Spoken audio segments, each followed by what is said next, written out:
Hello everyone and welcome back to another Batman miniature game 3rd edition battle report. We're playing on the forest map or whatever you want to call this one last time, and today for you we have a 350 rep Bat Family team versus 350 rep of an Emperor Penguin led Penguin crew. Not the new one obviously that's coming out in July, but the old school one that's not as great compared to the new one, but we'll talk more about that in detail as we take a closer look at both sides.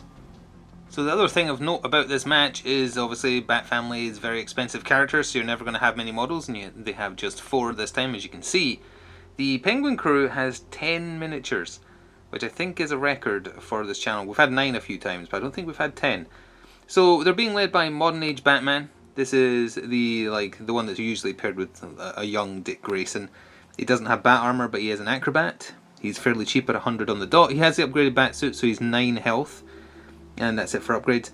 Dick Grayson here has Nightwing. He has the Mentor upgrade, so he's Hidden Boss. So if Batman goes down, he instantly becomes the boss, gains a willpower, and keeps the normal Inspire range.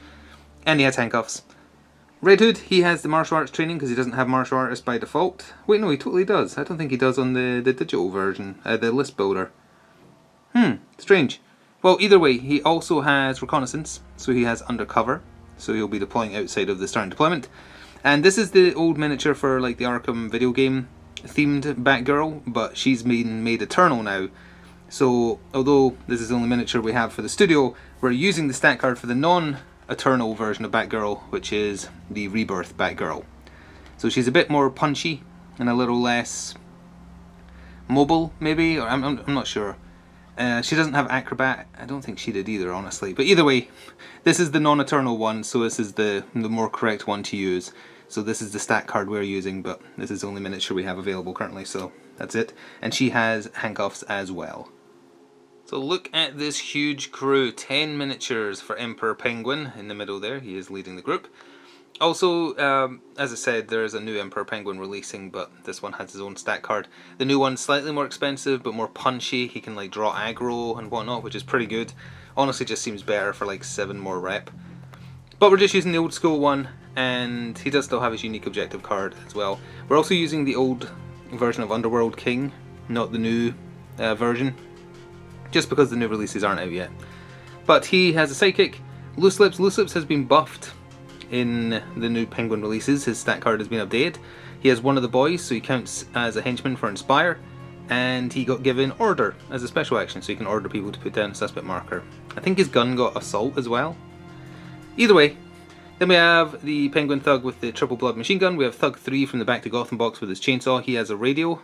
So does the Elite Thug at the back there. Gustav Gustafsson for some more gun, and then obviously free agent Professor Pig, who we haven't seen for quite a while. And when you bring him, you get 3 Dolatrons for free. They don't count for objectives if they die, and they just kind of bodyguard him, and they're for free. And obviously that's bumping up the numbers. So the Bat Family is going to have a massive amount of passes to make use of.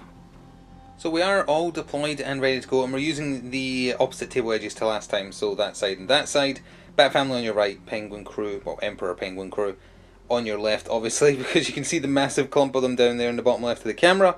There is some cards being played in Phase 1 and Phase 2 for both crews. Emperor Penguin in Phase 2 played the secret equipment bases, which will be in focus momentarily, which is actually, just given the layout of the table we're using, we had to bend the rules slightly because there's no way to make it legally playable. You have to target 2 scenery elements that have to be 8 inches away from a deployment zone, which means they have to be 16 in and away from 8 inches of each other, or sorry, 4 inches of each other. But just with the way the table was laid out, that's it's literally impossible because of how close all the scenery is to deployment, except, well, this one sort of touches within 16, but in order to make the card playable, the middle and this are going to be selected, so they need to have more friendly suspects within 4 inches of them than enemy ones at the end of the round. So that's what they're playing, and they still have the whole business counter thing as well in play that we talked about last time when we saw Penguin's crew. The Bat Family is playing Die Hard, a lucky draw to get it on turn 1. It's being played on Nightwing, so if he lives, that scores. And they're also playing an Unveiling the Truth. So that's when you get 2 stun markers on this card if a free agent, sidekick, or someone with a detective rank role places a suspect marker, and when you have more markers on this than there are suspect markers in play, you score. So Bat Family is getting first turn, assuming they don't pass. So this is basically a guaranteed score. Red Hood is being selected for this, and it's worth it for the points, I think. So with that, I think we're ready to get started. We can show, obviously, there's 4 people in the Bat Family crew. They all have audacity. Professor Pig, the assault rifle wielding penguin thug, Emperor Penguin himself, and Blue Slips have the audacity for the penguin crew. And Gustav Gustafsson is up there in that building with his watchful eye waiting for a bat person to shoot at. So the Bat Family did select to not pass and went with Red Hood, although first of all, just a little bit of a correction. I wrote my notes down wrong. It was not Red Hood that had the martial arts upgrade purchased via the Bat Family upgrade list, because there's no point, he has it by default. It's Batgirl, because she does not come with it by default, down there. So she has the martial artist upgrade for like it's 100 funding. Anyway, Red Hood just moved forwards, and he put down a suspect marker. That would put 2 markers on uncovering the truth, and because there's no enemy suspect markers down, and it scores as soon as the criteria is met, which seems like an oversight, but whatever, that is an instant score for 2 points. Thug 3 was up for Emperor Penguin's turn as the first activation without audacity, but did have Inspire from being next to the Emperor himself. Went over here and put down a suspect marker during his activation. Profitable Negotiations was played, so you look at the opponent's hand, you pick a phase 3 card, and if it isn't scored this turn, Penguin scores this card. And the card that was selected was Back to Arkham, so the boss needs to go down. Emperor Penguin would need to go down this turn for that to not score for the Penguin crew. The Bat Family used one of their many passes, although you can only use 2 consecutively, but still. They used one of their many passes, so Penguin's crew activated Professor Pig. He oinks his way over here and he just put down a suspect marker. This is the other scenery element being used for secret equipment bases. A second pass was used, so a Dollatron activated without audacity and just sauntered over here to be ablative wounds for Professor Pig. Did nothing else with his turn. So the man with a target on his back for this round, Nightwing, activated and 12 inches base, +1 for Acrobat. Doesn't need a back claw to be quick, so he darted all the way over here just behind this rock here, or rubble. He is illuminated, but none of the guns can see him. Didn't have enough to get around to even just like throw batarangs at Professor Pig, so instead he just put down a suspect marker, didn't score any cards, but they'll have to come over there and get him if they want to stop Die Hard scoring. Yeah, another Dollatron activated, this time making use of the Inspire from starting so close to Emperor Penguin, moved up and placed a suspect marker. Now you'll notice that's not in base to base. That's because a secret equipment bases was played as a resource. Incidentally, Penguin's crew have 1 less resource point a turn as long as Red Hood is alive. When a friendly model places a suspect, place it within 4 inches instead, which the Dollatron did, and that's trying to help secure that for the actual secret equipment bases card that's in play, scoring. Pass was used by the Bat Family again, but first of all, just covering something. Put down the wrong colour suspect marker when the very first suspect marker got put down in the game by Red Hood. That's now been corrected to the correct colour. So everything's correct numbers wise, it's just that was the wrong colour. So anyway, the Penguin Thug with a radio all the way started next Emperor Penguin. Anyway, activated, he moves 10, so he just rushed up the centre there and didn't do anything else because he couldn't put down a suspect marker close to the ones that already exist. So the next consecutive pass was used, so the final Dollatron activated and just moved up to there, didn't do anything else. So now Batgirl or Batman have to do something. So Batgirl activated and perhaps took the bait of going after the Penguin Elite Thug. She started with innate of Batman, so she also has the Team Inspire, because that's what happens with teams, even if you're not henchmen. So she charged in to base with her 10 inches of movement, which was just enough to get there. She has stealth though, so if any of the guns want to try and shoot her, they're either going to be losing a lot of dice or having to move closer first. So it should hopefully protect her, because she's not an acrobat. The Rebirth Batgirl, or the one we're actually using the model of. Thankfully though, this Batgirl has reinforced gloves, whereas the Eternal one does not. They both have combo unarmed as well, which helps. He didn't exert any efforts, she exerted 1. She smacked him around for 10 stun, including a crit, which would knock him out, but she has handcuffs, so she's using her special action to arrest him, so he is gone. She put down a suspect marker using the free manipulate, and for taking him out, scored for an easy 1 point. A dirty job for making a model a casualty, which arresting counts as. I think that covers everything. Yep, moving on. Oh, we're staying with the same action because there's a counterplay from the Penguin crew upon that model being removed as a casualty. Forgot to mention, but the Elite Thug did have Hardened, but there was no point in changing 1 stun to 1 blood when you have 9 other stun damage coming in and 6 HP. So anyway, not buying, don't touch, triggered. When an enemy model removes a friendly suspect marker or a friendly model as a casualty, mark it in some way. So Batgirl was marked. That model has a friendly suspect marker within 4 inches of it at the end of the round. She currently already does, because that is just within 4 inches of her. So that means there's no way for her to move, so that's basically a guaranteed score unless Penguin's crew kills her, in which case it wouldn't score. So in a way it's kind of protecting her this turn, but it's going to cost points. Loose Lips activated for the Penguin crew next, and came around here to put down a suspect marker. Double checked the list builder and his shotgun doesn't seem to have assault. I could have sworn in the app I heard that it had been added.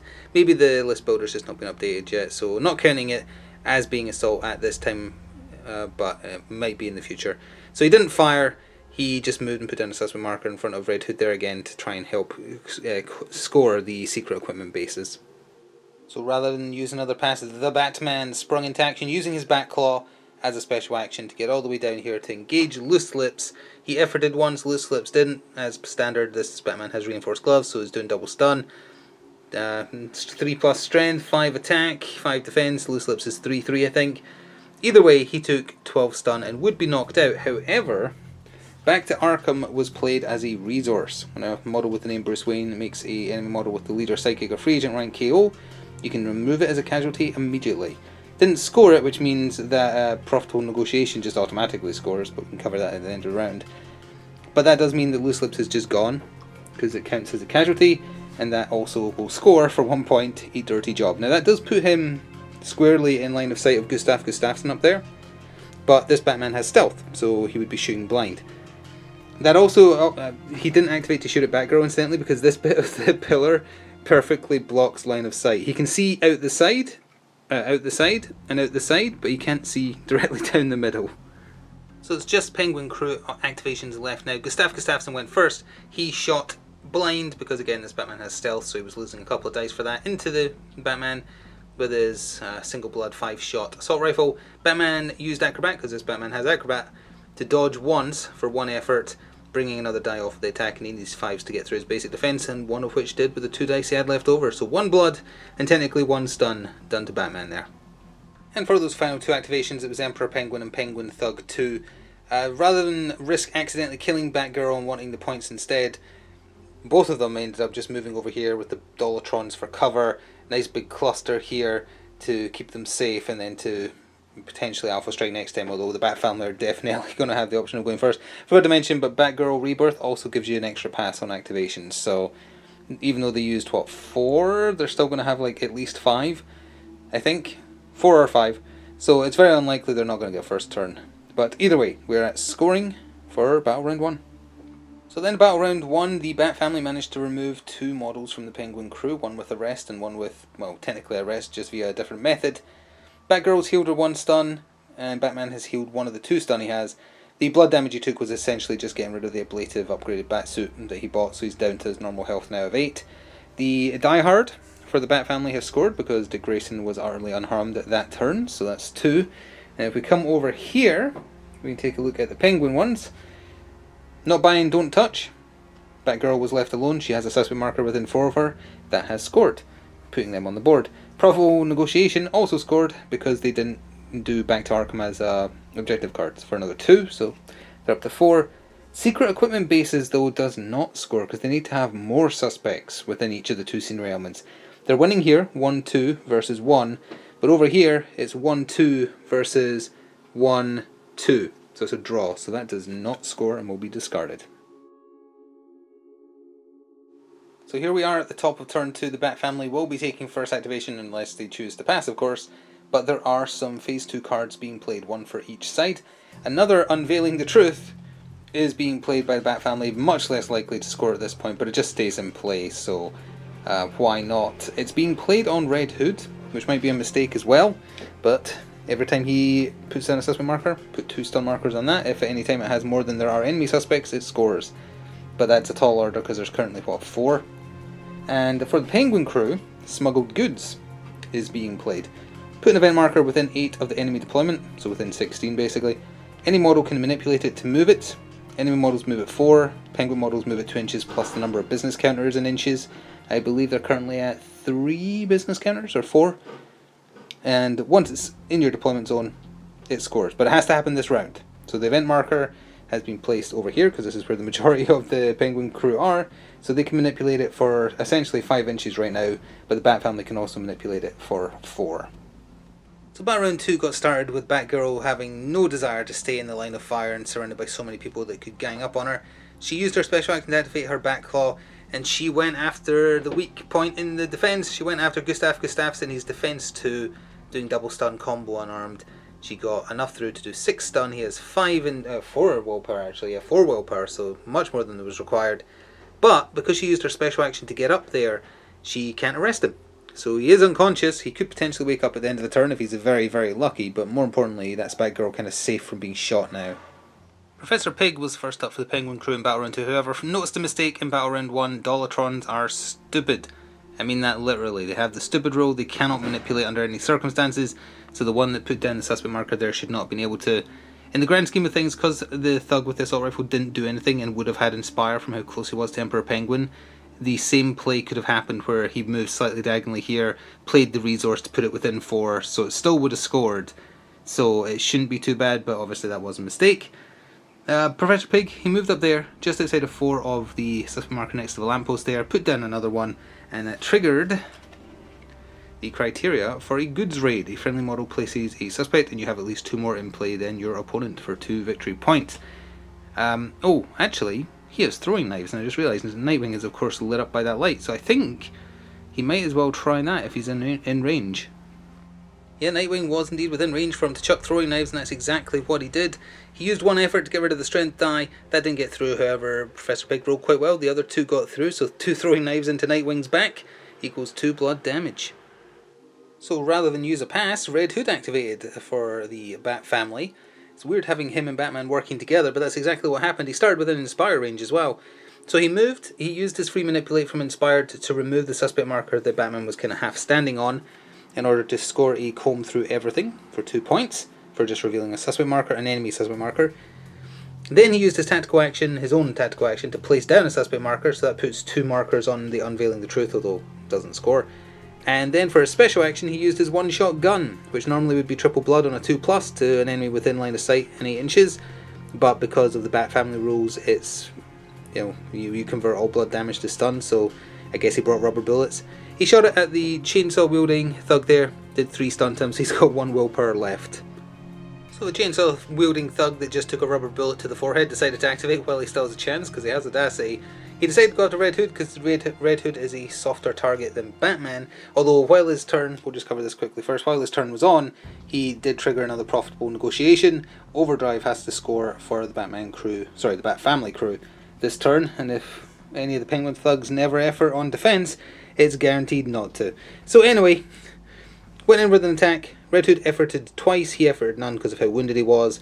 1 hit got through, which would be triple blood, but Red Hood has hardened, so he can switch the damage, so he switched 1 of the blood to stun.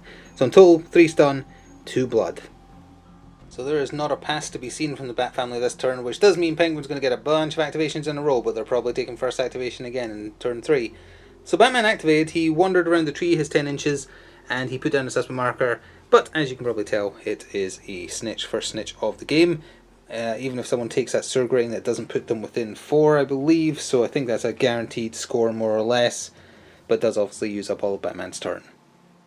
The Emperor Penguin activated, moved 10 inches over here and revealed the suspect marker that Nightwing had put down in the previous turn. Scoring, in memorandum, Loose Lips' character card. A friendly model reveals an enemy suspect within 6 inches of 2 friendly suspect models and a model of the leader or sidekick rank. He's obviously within 6 of himself, 6, and then there's a friendly suspect marker there, and the one round there by the light. So it's a 3-pointer, so it's worth it, but there's not enough, the Penguin thug there doesn't have enough movement to get to the event marker, so there's no way that event marker is moving to where it needs to be by the end of the turn. So Nightwing activated and knew to get out of dodge because he's surrounded.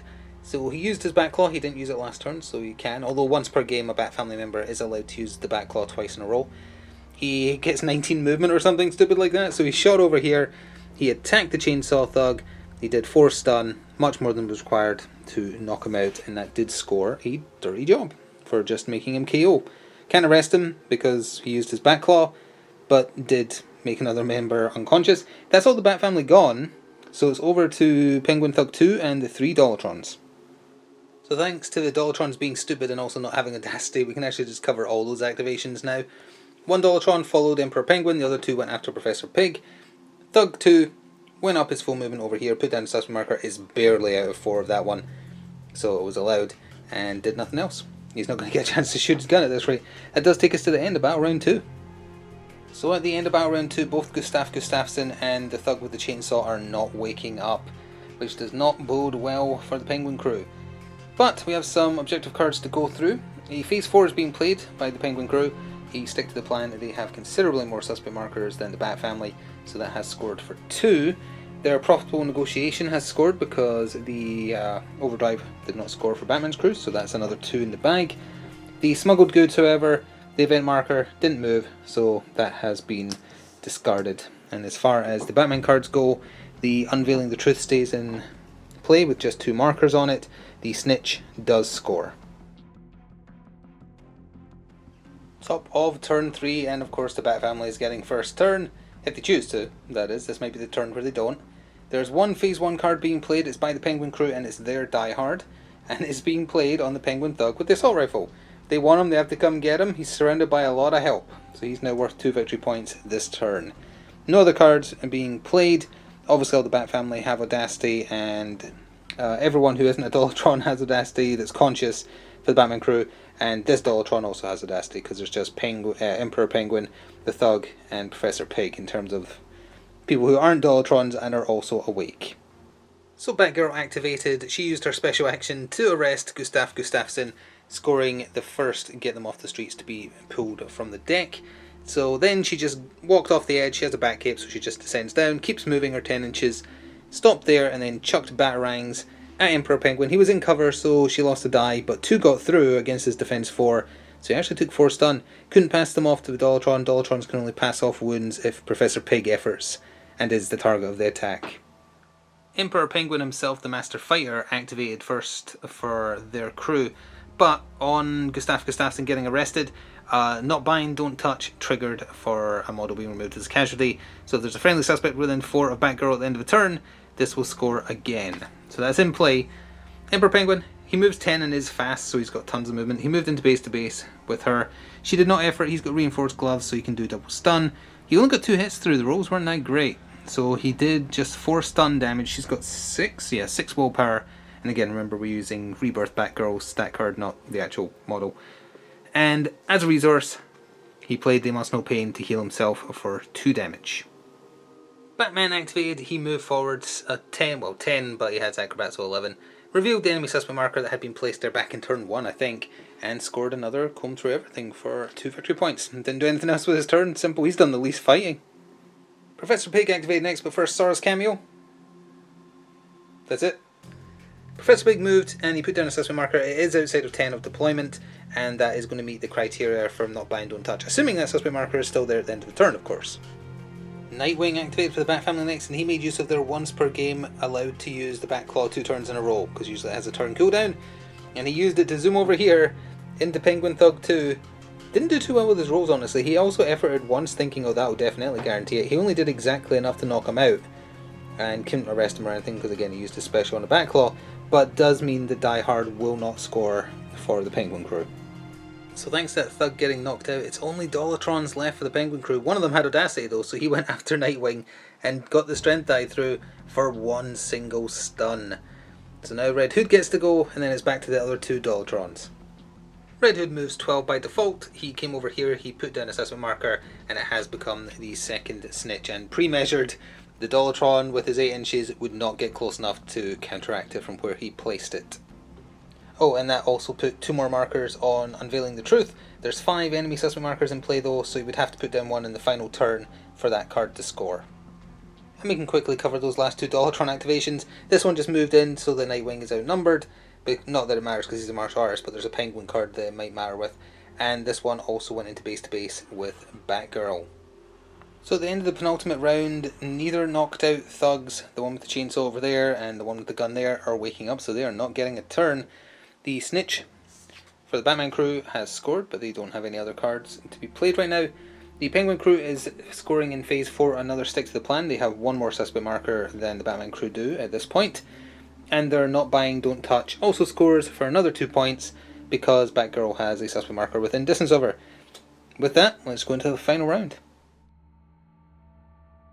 So here we are at the top of turn 4, however, first a correction, forgot to include the snitch, which does still count as a suspect marker in the tally. So it's actually 5 suspect markers each, so that stick to the plan did not score, so it's been taken back.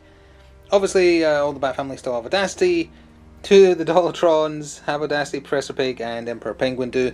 There is no phase 1 or phase 2 cards being played by either side, so it's just over to the Bat family to get the final round started.